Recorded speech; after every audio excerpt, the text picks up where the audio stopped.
The Proteas have salvaged a win in their Test series against England, beating England by 280 runs on day 5 of the fourth and final Test at Centurion. Kagiso Rabada, the chief destroyer, taking 13 wickets. To discuss some of these highlights, we joined in studio by Sport24 editor Garen Lumley. Hi, Nick. Garen, thank you very much for coming in. Sure. And I suppose some people might say too little, too late, but all in all, a great performance from South Africa. Do you feel that England may have sort of given up somehow? Yeah, look, I wouldn't say given up, but like you say, it's certainly the best South African performance out of the 4 tests. It was a dead rubber. I think everyone needs to just remember that. You could see England were fairly limp, and that's the way their own coach described their performance. They didn't ever give up. They were just sort of never ahead in the match. So after losing the toss, they were really behind the 8 ball the entire match.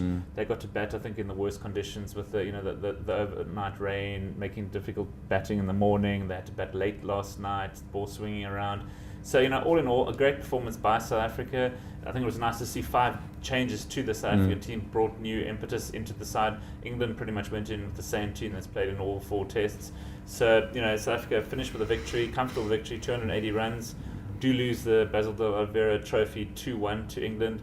I think, ahead of the whole series, if you had offered England a 2-1 series victory as the 5th ranked side over the number 1 ranked side in South Africa, they would have taken that and run. So I think, it's mission accomplished certainly for them. A lot of their players now head back to England, and they left, I think, with like 7 or 8 of their whole squad for the ODI series. They're flying in a whole lot of replacements, obviously strengthening the side. So it should be a fantastic 5-match ODI series. But in terms of the Test match, not great for South Africa. They've dropped to 3rd now on the log, and I think that's the highest they can actually finish. There's only one little series between Australia and New Zealand before the end of the cut-off year, so South Africa won't win or won't defend that Test mace. So they're going to lose out on $1 million, which is like 400 billion rand at the moment. So they're a little bit upsetting there, but certainly things to build on. As you say, Rabada, fantastic, 13 wickets, second best figures all time for South Africa in a series.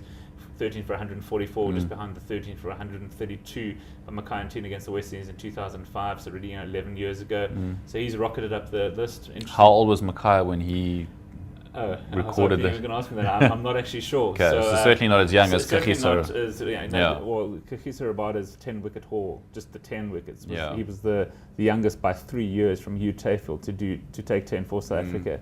But interesting stat that I saw, after 6 tests, that's how many Rabada's now played. He's got 24 test wickets, which is exactly the same number as Dale Steyn had after 6 tests. And if you look deeper, Dale Steyn played all 6 of his first tests in South Africa, whereas Rabada's already been to India, and obviously the conditions there aren't favourable. So he's off to a perfect start, and he's spoken about Dale Steyn being his mentor. So so far so good for Rabada.